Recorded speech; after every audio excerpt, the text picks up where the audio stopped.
Si tu me dis que Rudy Garcia il a le niveau pour entraîner le Napoli, alors Balerdi il a le niveau pour jouer au Real Madrid. De Laurenti pense que le mec, il dépense 1€, il meurt. Guardiola, meilleur coach de l'histoire, c'est même pas le meilleur coach de l'histoire du Barça. Il faut arrêter avec Payet, c'est un grand joueur. Marquinhos, capitaine du PSG? Non mais arrête, il a le charisme d'une nuit. Raphaël Leao du Milan AC est une immense fraude. Alex Ferguson, c'est juste un guirou qui a eu beaucoup de moyens, c'est pour ça qu'il a réussi. Elle a dit Diouf, il fait pas partie des légendes du football. Si t'enlèves le championnat anglais, allemand, espagnol, italien, portugais, lituanien, la Ligue 1 c'est le meilleur championnat européen. Salut à tous, je suis super content de vous retrouver pour un nouvel épisode du FC Copain. Alors, pour m'accompagner aujourd'hui, je suis avec Aurélien. Salut mon copain. Salut Jérémy, comment tu vas? Écoute, bien, on va commencer une nouvelle rubrique, donc moi j'aime toujours ça. Et en plus, sans trahir un gros secret, on va parler d'un joueur que tu as connu parce qu'il est passé à la vie au cerf. Oui, en effet. En plus, je pense que le suspense est très grand vu l'affiche qu'il y a derrière toi. C'est ça, mais bon, je suis obligé de l'annoncer puisque c'est la première qu'on va faire. Donc la première de cet espoir déçu, espoir déchu. Donc on va s'arrêter un peu sur la carrière de Paul-Georges Ntep. Ensemble, on va essayer de parler de son profil, de qui il était, du moment où on a cru à la hype Paul-Georges Ntep, le moment où malheureusement ça a vrillé pour lui. Enfin, essayer de déterminer ensemble qu'est-ce qui lui a manqué pour que justement il ne passe pas dans cette catégorie d'espoir déçu, espoir déchu, et quelle trace au final il laisse dans le football actuel. Ça te va mon copain? Ça me va complètement. Ça va encore me faire du mal, mais ça me va complètement. Écoute, prends le côté positif, on va parler de la JOCR encore une fois, et en bien pour un joueur qui, pour le coup, à cette époque-là, était quand même vachement bon. Donc, moi, là, spontanément, comme j'ai dit, on s'arrête un peu sur qui était Paul-Georges Ntep. Moi, j'ai souvenir de lui quand il explose en Ligue 2 du côté d'Auxerre. Mais on en a parlé un petit peu en off. Moi, j'ai pas tout le contexte de, on va dire son éclosion. Je peux voir les stats et je peux voir, on va dire sa bio. Je vois qu'il est né en région parisienne et qu'il a fréquenté tout un tas de clubs en région parisienne et qu'il arrive à Auxerre. Mais voilà, moi, j'en sais pas plus. Toi, qu'est-ce que tu te rappelles de Paul-Georges? Alors déjà, je sais pas si t'as dit s'il est né en région parisienne. Non, il est né au Cameroun. Ah oui, pardon, non, t'as raison. Il a joué dans tous les clubs, dans beaucoup de clubs de région parisienne, mais t'as raison, il est né à Douala. Pardon. Ouais, après, on va voir Serge sur le dos, alors. Ah non, mais t'as raison, la précision. Alors, moi, la petite anecdote que j'ai, mais c'est vraiment une toute petite, c'est que, ça a toujours été un gars talentueux, Paul-Georges Ntep.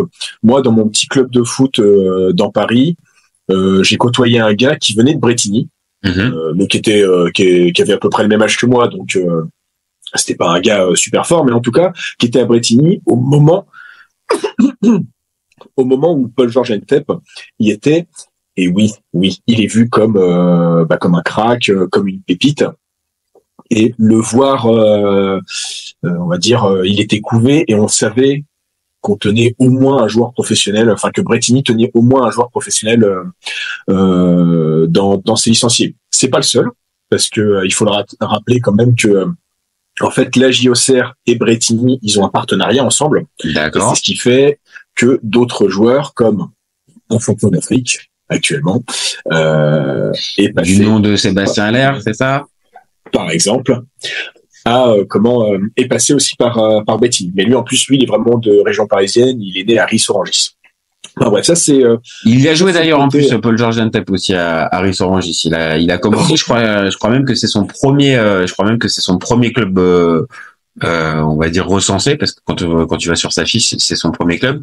Donc oui, ce que tu me dis, c'est que il passe par, on va dire, une espèce de détection un peu du côté de Brétigny. Il est un peu au-dessus du lot et on voit bien qu'il est, oui, voilà, comme je viens de le dire, au-dessus du lot, et que le partenariat avec Auxerre fait que, forcément, il a sa chance pour rentrer au centre de formation, où il arrive directement en post-formation. Quand il arrive à Auxerre. Non, il arrive au centre de formation. Il arrive au centre de formation. Je pense qu'il faudra regarder au niveau des dates. Mais voilà, pendant que tu es en train de vérifier, moi, ce que je peux dire, c'est que il fait ses premières, ses premières entrées l'année où Auxerre est en Ligue des Champions. Il joue même un match en Coupe de la Ligue contre Bastia. Et après, voilà, Auxerre tombe. Ça nous arrive. Voilà, c'est mauvaise gestion. Attends, juste, je suis en train de voir que oui, en fait, ouais, c'est ce qu'on était en train de dire juste. Il est pas au centre de formation. Non, il arrive pas au centre de formation. Il arrive avec le club pro. Non. Ouais. Mais t'as raison. Et on retrouve bien le partenariat entre Bretigny et ça. Donc, voilà. Et quand on descend, Jean-Guy Valem disait de toute façon que ça allait être le joueur sur lequel il fallait compter. Et ce qui est normal. Et disons que dans tous les espoirs qu'il y avait à la JOCR, parce qu'il est en même temps que Sébastien Haller, il me semble. Mm-hmm. Et il doit être et je pense que Flo Hayé doit être pas loin. Après, c'est la même génération que Mbappé, donc je me demande s'il n'est pas encore un petit peu jeune, Flo Hayé. Ouais, peut-être. Ouais, mais en tout cas, oui, ça ressemble en tout cas c'est cette même période. Donc oui, c'est pas impossible qu'ils se soient fréquentés, qu'ils se soient côtoyés en tout cas. Voilà. Et en tout cas, ce qui se passe, c'est que un peu comme c'est nos deux gros espoirs, parce que Haller et Ntep, ils ont bien joué ensemble. Il y a même un match contre Caen où il y en a un qui fait la passe décisive pour l'autre. D'ailleurs, je crois que c'est un retournement de situation où Caen menait 2-0 et on gagne 3-2. Et d'ailleurs, sur cette action, on voit tout le talent de Paul Ntep, c'est-à-dire c'est un pur ailier avec du feu dans les jambes. Je pense que la comparaison pourrait être peut-être similaire avec quand il va à Rennes. Je pense que on est proche d'un profil à la Ousmane Dembélé, parce que des deux pieds aussi, il est pas mal. C'est une de ses caractéristiques, je suis d'accord. Il a les deux pieds, en fait. Véritablement, on n'arrive pas. Alors, peut-être qu'il est plus à l'aise avec le droit, mais je sais pas. Il est vraiment, le côté ambidextre des deux, enfin, à l'aise avec les deux pieds. Voilà. Et donc, il y a ça. Et en plus, c'est vrai que Auxerre, quand on descend, on sort de 30 saisons.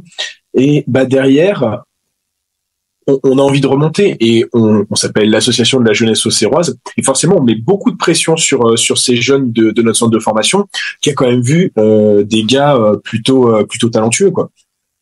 Oui, mais sauf que c'est un changement important de paradigme pour Auxerre, qui là, certes, n'était pas forcément dimensionné pour être aussi longtemps en Ligue 1 pendant des années, certes, l'anomalie auxerroise, mais n'empêche que tu passes de la Ligue 1 de 30 ans de Ligue 1 à la Ligue 2, et oui, t'es obligé de t'appuyer un peu sur les jeunes.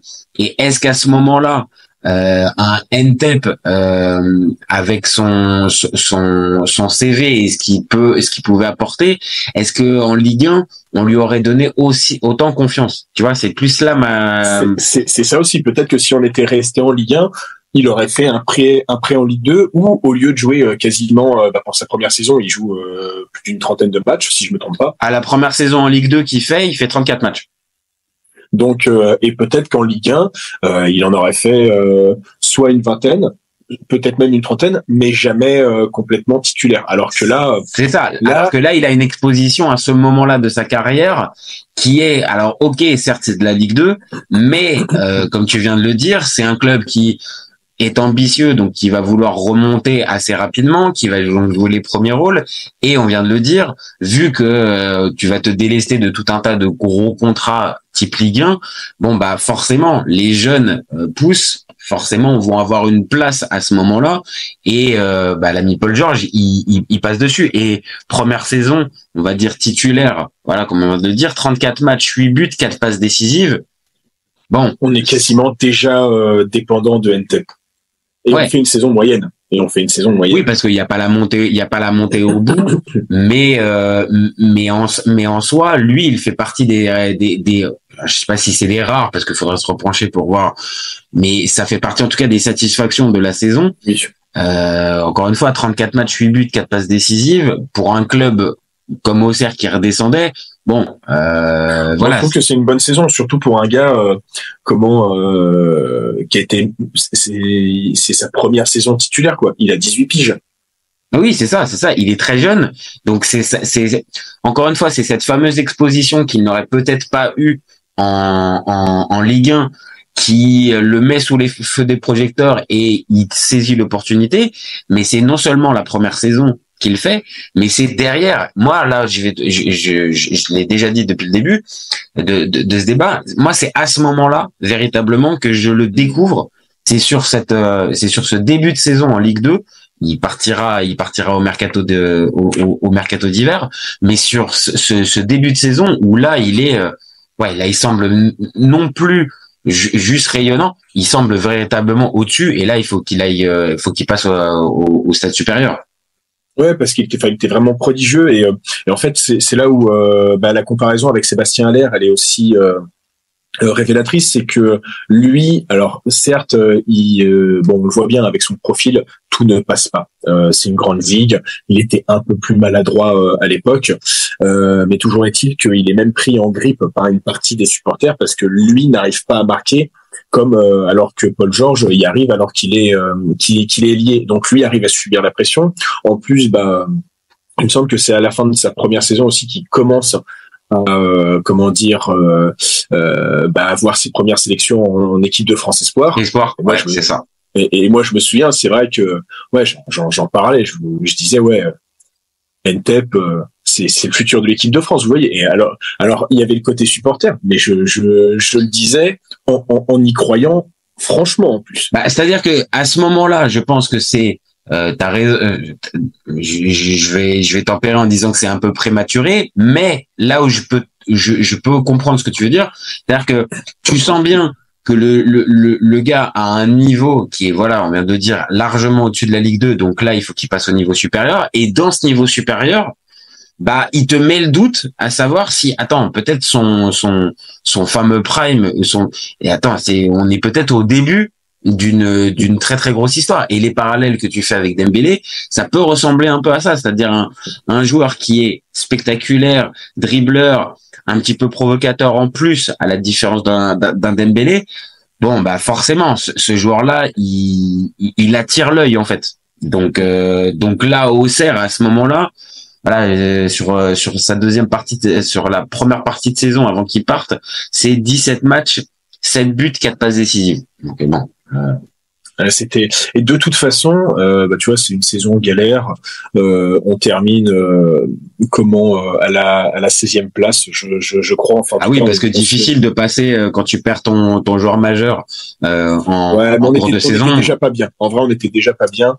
Et limite, c'est bien que Ntep soit parti parce que de toute façon c'est soit on le perdait au mercato estival, soit on le perdait au mercato hivernal, soit on le perdait au mercato estival. Oui. Il avait plus rien à faire chez nous.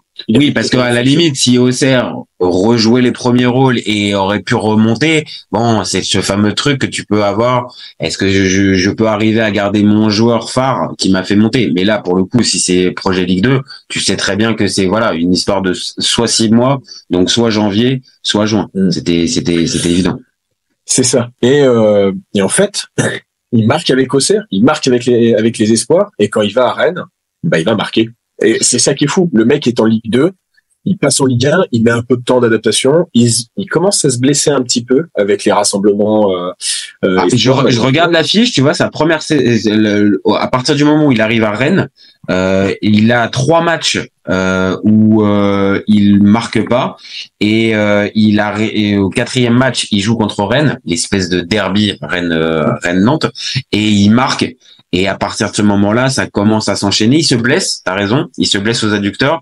Et après, il finit la saison avec 4 buts sur les 4 derniers matchs, contre Paris, contre Lorient, contre Sochaux et contre Reims. Donc là, ça y est, à ce moment-là, arrivé à Rennes, et je pense que ça va être un peu là la deuxième partie de notre débat. C'est le moment où on y a cru. Toi, peut-être que tu y as cru avant parce que tu l'as vu véritablement exploser. Mais je pense que là où on y a tous cru, c'est quand il arrive à Rennes et qu'il arrive à s'imposer et qu'il reproduit le même niveau il a le même niveau de performance que quand il est à Auxerre, en fait. Ouais, c'est ça. Et c'est vrai que je pense que l'exposition médiatique de Ntep, elle arrive après son but contre Reims. Et on est obligé de parler de ce but contre Reims parce que il y en a qui ont gueulé, provocation et tout. Moi, j'avoue que c'est un but. Tous les amoureux du football aimeraient marquer le même but que lui. Tout le monde, quand on a été petit, on s'est amusé à faire ça dans la cour de récré, quoi. Ah, je te confirme, je suis totalement d'accord avec cette lecture-là. C'est un geste que n'importe quel amateur de foot ou joueur de foot, peu importe le niveau, a rêvé un jour de pouvoir faire en match. Alors après, il y en aura certains qui vont te dire non parce que c'est du chambrage tellement énorme. Non, excuse-moi, c'est stop, quoi. Et en plus, faut se rappeler en fait de l'action aussi. C'est que Ntep, s'il avait passé les 10 joueurs et il aurait terminé comme ça devant les buts, ça aurait été aussi magnifique. Mais pourquoi il peut le faire, c'est qu'il y a une mésentente entre le gardien rémois et je me demande si c'était pas déjà Abdelhamid. Mais j'ai un sérieux doute. Il faudrait regarder, tu sais, on mettra la vidéo dans les commentaires. Mais c'est pas un peu, en tout cas ce que tu dis, ça me fait tilt. C'est pas suite à un exploit personnel qu'il arrive à le marquer. C'est parce que il profite d'une circonstance, mais n'empêche, il a le temps et l'opportunité de le faire. Bon, bah, écoute, moi perso, en tant que fan de foot, moi, ça m'a plus fait marrer que choqué ou outré.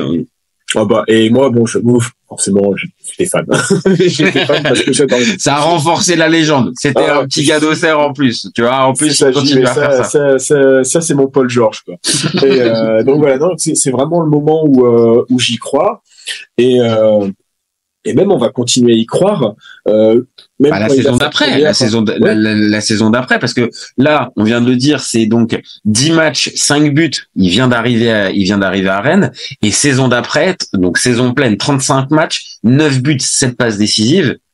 Et là, encore une fois, je pense que c'est vraiment là son prime, et c'est là où la bascule commence à s'effectuer. Et ta fameuse prédiction à ce moment-là de l'équipe de France, va finir par arriver, en fait. Ouais, il y a Benzema qui se blesse. Alors c'est un match contre la Belgique où on se fait quand même pas mal tourner. Oui. Ça se termine en 4-3, mais pendant un moment, il y a 4-1. Ouais, je me rappelle. Et à partir de quel moment l'équipe de France revient à 4-2 puis 4-3. C'est pas moi, tu vois, c'est pas moi qui l'invente, mais c'est quand Paul-Georges Ntep rentre sur le terrain et il fait cette passe décisive pour Fekir et ouais, il illumine vraiment ce match sur je sais plus si c'était 20 ou 30 minutes qu'il a joué, quoi. Bah, faut pas oublier l'équipe de 2015-2016. Les gens ont peut-être tendance à oublier, mais l'équipe de France est beaucoup moins compétitive et beaucoup moins forte que ce qu'elle peut l'être maintenant. C'est-à-dire que sans aller jusqu'à creux générationnel, t'es quand même dans une bascule où tu retrouves tout un tas de joueurs, on va dire pas lambda. T'as pas encore Griezmann dans l'axe. C'est ça. Pogba est encore un très jeune, enfin pas un très jeune joueur, un très bon jeune joueur, mais pas encore le joueur confirmé et le joueur et tu peux aller partout. Loris n'a pas encore l'envergure du côté de Tottenham, la défense centrale, voilà. Donc dans cette équipe là, il manque aussi peut-être ce joueur aussi un peu offensif qui te crée le décalage, la folie, et à ce moment-là précis, bah oui, Paul Georges, il remplit ce rôle en fait. Complètement. Enfin voilà, c'est vrai que là je suis forcément en plus c'était une fierté parce que quand t'as Auxerre qui est toujours en Ligue 2 et se dire qu'il y a un gars qui a été post-formé à Auxerre, qui a quand même eu cette post-formation, qui a joué chez nous, qui a fait des très belles choses, et tu le vois arriver en équipe de France, tu dis finalement, même quand on est en Ligue 2, on arrive encore à faire des choses pas trop mal avec nos joueurs. Et en plus, c'est l'ADN de ton club, tu vois. C'est que ça reconnaît non seulement, on va dire l'œil, mais c'est aussi la marque de fabrique de la JOCR de prendre des jeunes, de les développer, et derrière, c'est le modèle économique de pouvoir les vendre pour pouvoir continuer de grandir. Mais à ce moment-là, pour la JOCR. Donc lui, il est dans une phase ascendante. Maintenant, quand je regarde un peu les stats, saison 2015-2016 et saison 2016-2017, là on passe les standards au niveau des stats, c'est plus du tout la même chose. 14 matchs, 2 buts, 15 matchs, 2 buts.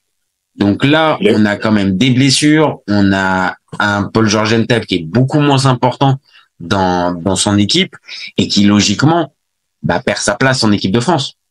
Ah non, mais c'est ça, c'est que après c'est vraiment l'enchaînement des blessures. Il y a toujours un adducteur qui siffle. Il a des fractures de fatigue dans le tibia et d'ailleurs c'est ce qu'il fait. Je crois qu'il avait dit dans une interview à l'équipe, c'était en début de saison. Je crois qu'il a une barre de fer dans le tibia et ils avaient dû lui mettre ça parce que sinon comment ça allait finir par craquer et oui il devient moins virevoltant et c'est plus il perd son style en fait. C'est ça. Et donc est-ce qu'après c'est véritablement lui qui perd son football comme on pourrait dire ou est-ce qu'il est rattrapé par certaines limites physiques et combien on a de joueurs qui sont dans ce cas-là? J'ai un peu la sensation que c'est un peu des deux. C'est-à-dire que peut-être aussi la non-sélection, même s'il partait peut-être de loin encore une fois, mais la non-sélection trop loin. Pour l'Euro 2016, je pense que ça acte aussi dans sa tête, j'ai pas fait partie de l'aventure. L'équipe est allée en finale. Moi, je commence à perdre mon niveau et je cours après justement mon meilleur niveau. Donc, je pense aussi mentalement, je pense qu'il commence à baisser à partir de ce moment-là. C'est cet enchaînement 2015, 2016, 2017 où là, il devient moins important. Et c'est un peu là où ça commence un peu à vriller pour Paul Georges. Oui, pour moi en fait, il a surtout été touché par le syndrome Abu Dhabi quoi. C'est sans malheureusement retrouver à chaque fois ses moyens complets, mais c'est peut-être plus difficile de récupérer ses moyens complets quand t'es un ailier que quand t'es un milieu, même si il faut récupérer le coffre, mais quand ton jeu est basé sur l'explosivité, pour récupérer de l'explosivité quand t'es c'est super difficile. Blessure, c'est super difficile. Et c'est voire même mission impossible. Enfin, tu vois, les ischios, c'est vraiment, en plus moi je vois en vieillissant, c'est vraiment une blessure qui commence à toucher et malheureusement il y a que le repos qui permet de faire quelque chose et après je pense que sur la moindre accélération tu sens que ça peut entre guillemets ça peut craquer, ça peut siffler et vu que Ntep s'est basé sur des changements de rythme, sur des dribbles chaloupés ça l'a sûrement un peu ajoute à ça qu'il prend de l'âge et que on va dire peut-être que ce type de blessure. Alors après, ça pourrait aussi se compenser en se disant s'il les avait eu plus tôt, il aurait été encore plus. Mais peut-être que à un autre moment de la carrière, peut-être qu'il aurait pu on va dire le surmonter différemment. Là, on va dire en plein dans ton prime, dans ton ascension, être trahi aussi par ton physique et comme tu l'as dit, dans un profil comme ça. Oui, très vite, là tu commences à collectionner, on va dire un peu les emmerdes et tous les obstacles que tu vas devoir à surmonter, ça va commencer à devenir difficile et forcément, logiquement, le club en question, Rennes, va faire en sorte que ça s'arrête et qu'on passe sur autre chose et ça va peut-être être là aussi le dernier élément qui va acter, on va dire un peu la fin pour Paul Georges, c'est ce transfert à Wolfsburg en 2017.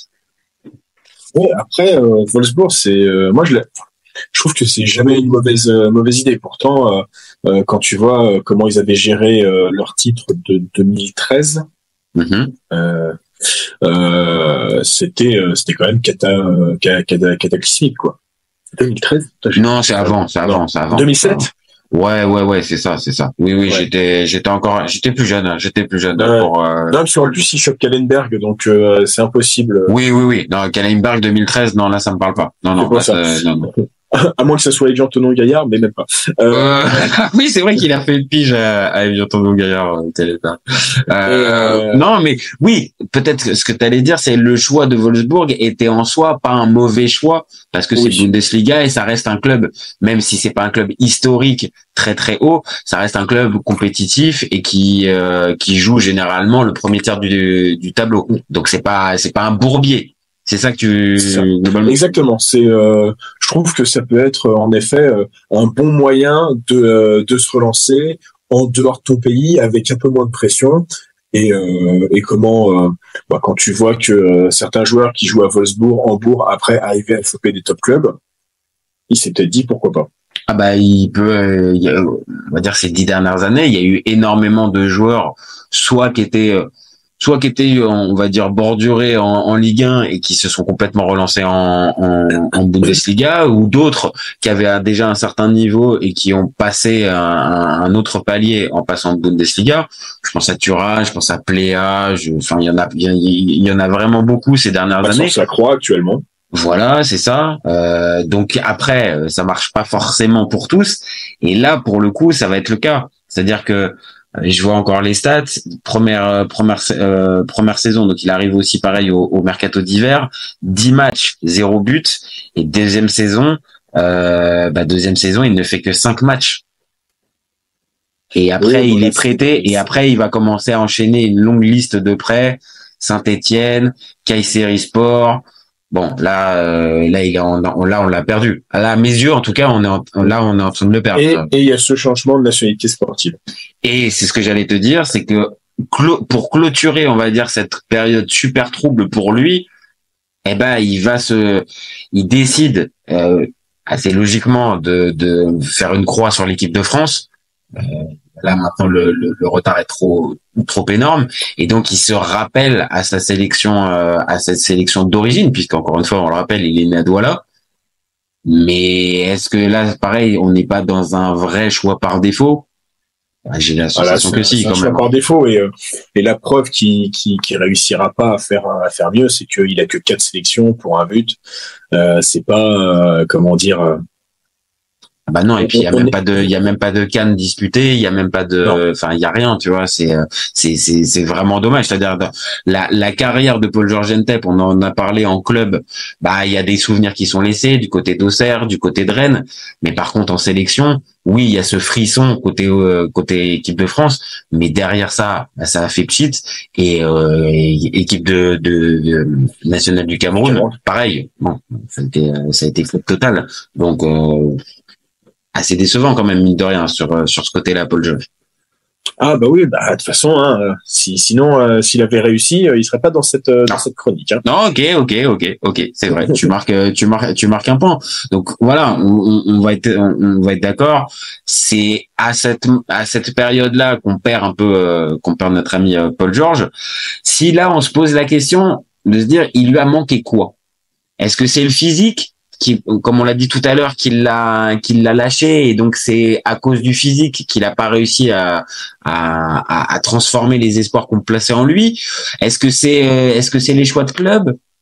Moi, j'ai pas l'impression. Je pense que c'est un peu du physique aussi. Hein. Je pense que, comme tu l'as dit tout à l'heure, je suis vraiment sur le physique, dans le sens où le physique tient.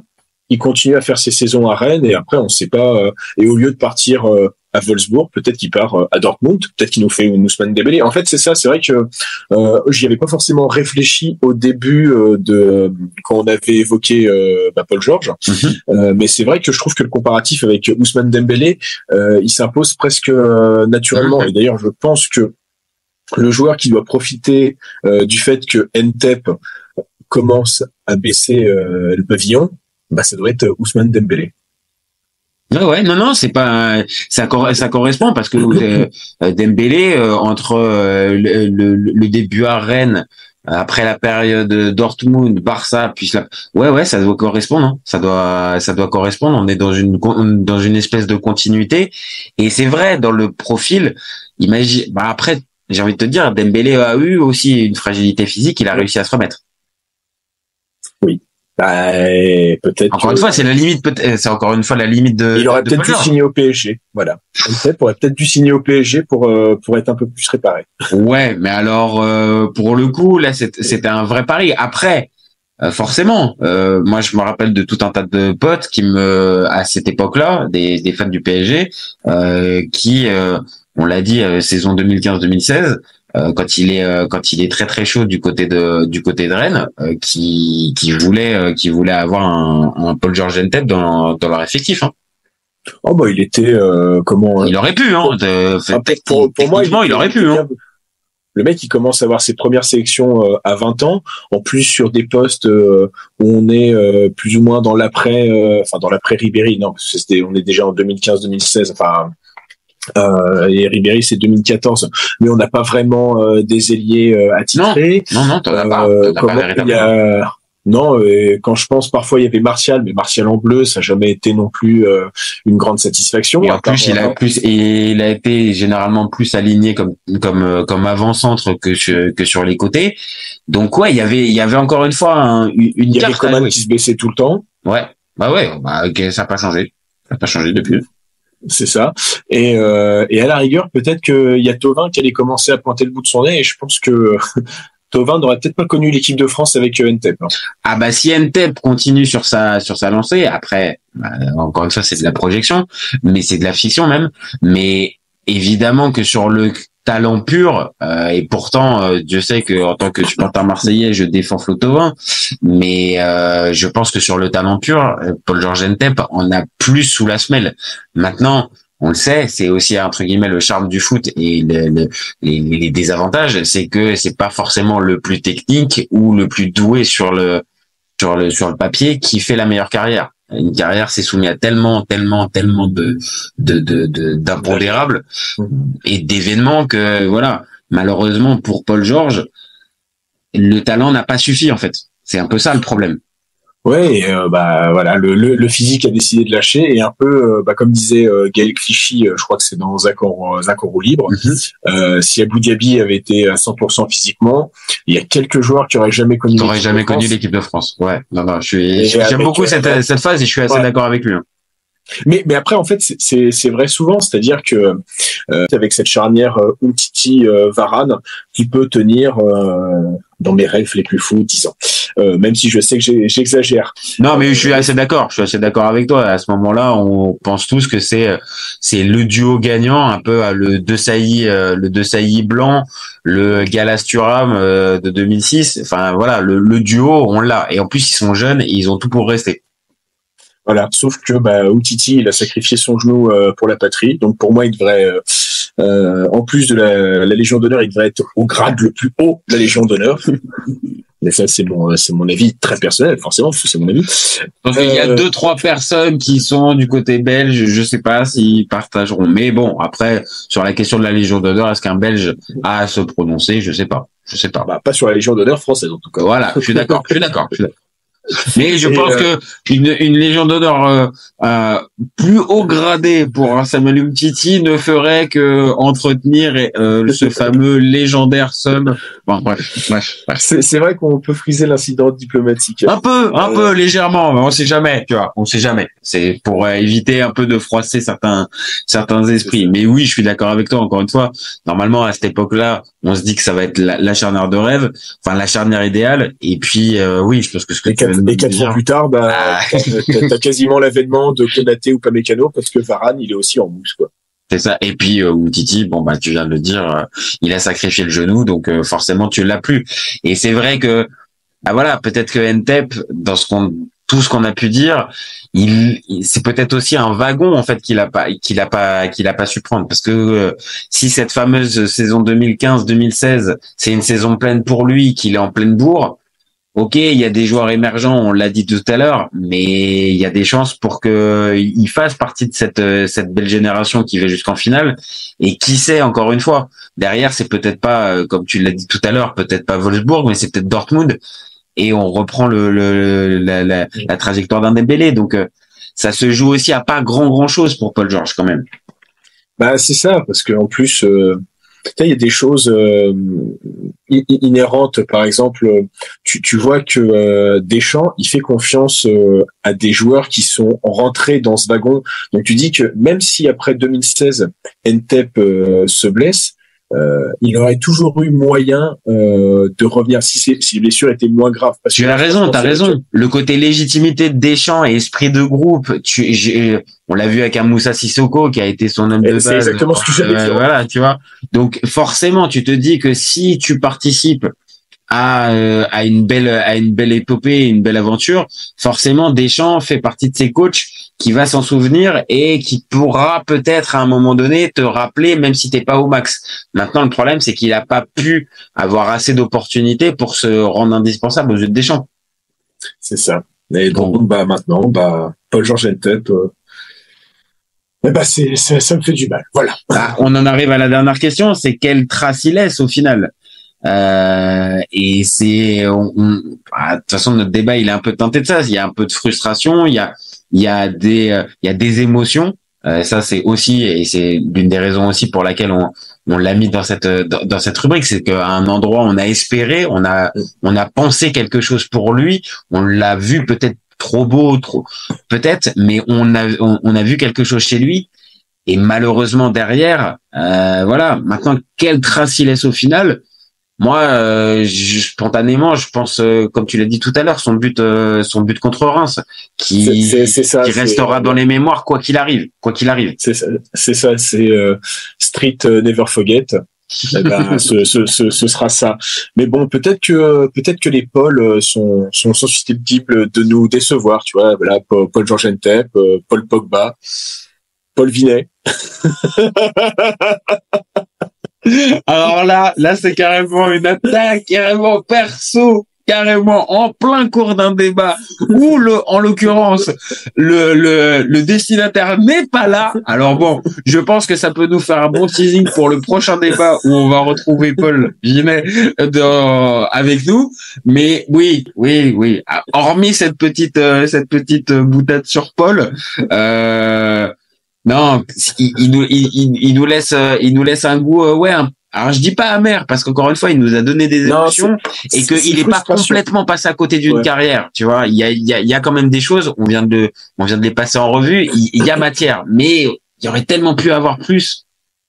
Ah ouais, mais c'est ça, c'est que tu vois, il n'a pas eu de comportement, il n'a pas eu de déboire extra-sportive, il n'y a pas eu de rumeurs sur des hygiènes de vie complètement farfelues. Tu sentais que c'était un bon gars, qui aimait le foot, qui aimait sur le terrain, qui prenait du plaisir. Et si son physique avait tenu, en fait, c'est là-dessus où je pense, forcément, on se répète parce que, il faut bien un truc pour que un espoir devienne un espoir déchu. Là, c'est complètement le physique qui a lâché. Et c'est la seule frustration qu'on peut avoir, où contrairement à un Ben Arfa où il y avait pas que le physique, quoi. Tu peux mettre plein de choses, tu peux mettre l'intelligence de jeu, l'intelligence de jeu, mais aussi les proches, l'entourage et on va dire tout l'extra sportif, on va dire, qui peut aussi polluer. Oui, j'ai pas la même.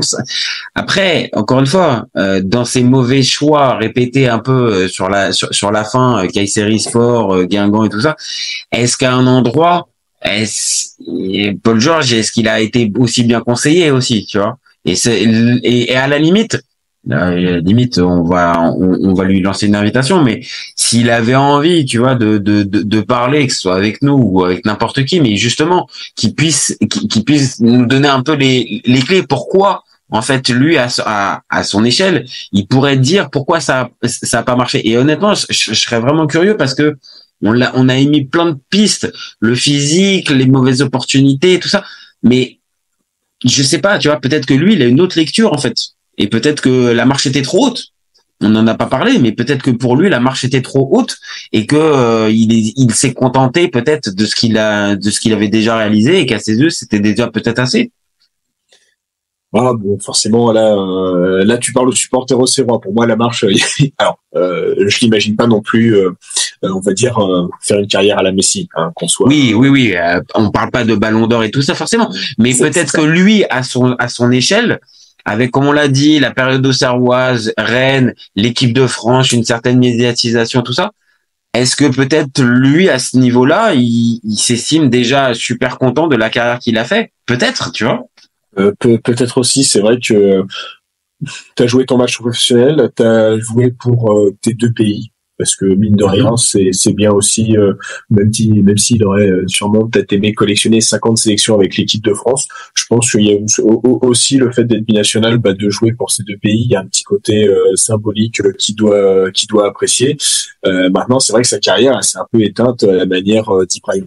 Je sais pas pourquoi, là, je viens de penser à lui. C'est franchement les deux parallèles que tu nous as trouvés entre Ousmane Dembélé sur le profil un peu profil technique des joueurs et Ibouba pour aussi la trajectoire. Alors évidemment, Ibouba, pour ceux qui s'en souviennent, c'est peut-être encore plus trash parce que il y a quasiment, il est à 2 doigts de faire la Coupe du Monde 98, il est pas pris et derrière il y a complètement décompression mentale. Mais par contre sur la chute un peu, oui, il y a ce côté-là parce que on le rappelle, il est né en combien? Il est né en 92, donc il a 32 ans. 32 ans, jouer actuellement au Vietnam. Bon, j'ai rien contre le Vietnam, mais c'est juste dommage qu'on le voit pas, on va dire même plus souvent, qu'on le voit plus jouer au foot en fait. Mais bon, tu vois, il a essayé de se relancer à Guingamp. Je pense qu'il doit être conscient de son niveau et que malheureusement, il y a que le championnat vietnamien qui, pas que celui-là, mais ouais. Après, il y a peut-être aussi le cadre de vie aussi, hein. Tu vois, il y a peut-être. Je sais pas ça. Je connais pas assez le Vietnam pour ça. Ah non, mais non plus, tu vois. Mais je pense que de toute façon, quand tu pars dans ce type de championnat, tu pourras pas mettre de côté, on va dire, tous les à côté. C'est-à-dire que comme tu viens de le dire, c'est pas le niveau du football local qui te fait venir. Donc il y a aussi, je pense, le contexte, la ville dans laquelle tu te trouves.